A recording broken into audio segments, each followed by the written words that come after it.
Saturday, November 12th. While Egypt has faded from the spotlight over the past few months, activists have never been in more danger from their ongoing military, government, and police state.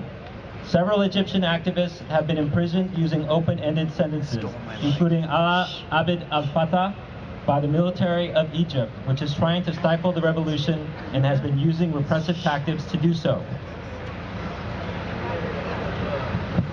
Given that our Egyptian counterparts marched on the U.S. Embassy in solidarity with Occupy Oakland, published a solidarity letter, continuously strive to keep vital connections between Cairo and our Occupy movement after the tragic day of police violence on the streets of downtown Oakland, it is imperative that we respond in kind, with solidarity, love, and support during their difficult and dangerous struggle. This solidarity is best shown not only by expressing support for their similar goals and movements, but by acknowledging that our very government stands in the way of their goals, just as it often does with ours. The proposal is in no way meant to discourage any other actions or statements that may be planned for this day in solidarity with Egypt's revolution, but rather was so organized that there would be at least one GA-endorsed Occupy Oakland solidarity letter and action. Okay, so the proposal contains two parts. The first part is a solidarity letter, and the second part is the action. So I'm just going to read the letter first. To the revolutionaries in Egypt, the January 28th revolution shook the globe. After 30 years of living under a brutal dictatorship, the Egyptian people erupted in fury. We watched as you occupied Tahrir Square and resisted the government's ruthless attacks. At the end of those 18 long days, we witnessed the power of a united people as you celebrate the revolution's success in ousting Mubarak. But we realize that your struggle is long from over. We watched in tears as the military council took power, protecting the remnants of the old government and defending the system of economic oppression, which continues to exploit and drive your people into poverty. It seems that they do not understand the now infamous chant, "The people want the downfall of the regime." As the SCAF promised to facilitate the transition to democracy, it has continued to kill protesters, viciously remove occupiers from Tahrir, conduct, quote, virginity tests, and persecute thousands through unjust military trials. Ridding yourself of Mubarak was the first step. But now it is more evident than ever that the people will only truly be free when the whole system is abolished. Do not stop your efforts for freedom. You have already inspired thousands all over the world to occupy public spaces, to bring Tahrir Square everywhere.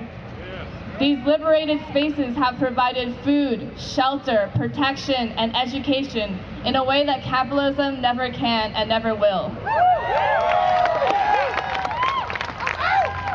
But just as government thugs, the military, and the police repeatedly crack down on Tahrir, police forces everywhere are raiding our occupations with the goal of destroying everything that we create.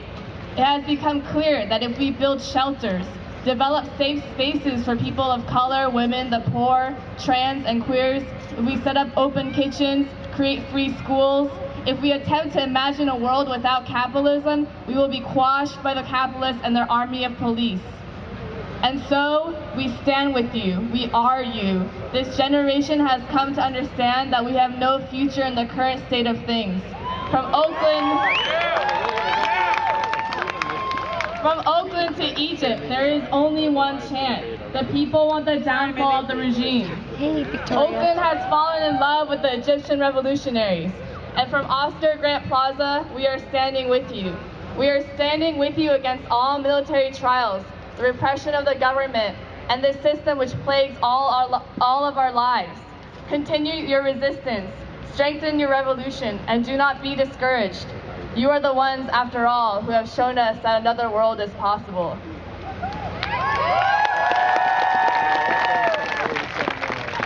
This Saturday, November 12th, as the Egyptian people call for solidarity from across the globe, rest assured that your comrades in Oscar Grant Plaza will be standing with you. Oakland and Egypt are one hand. With love and solidarity from occupied Oakland, November 9th, 2011.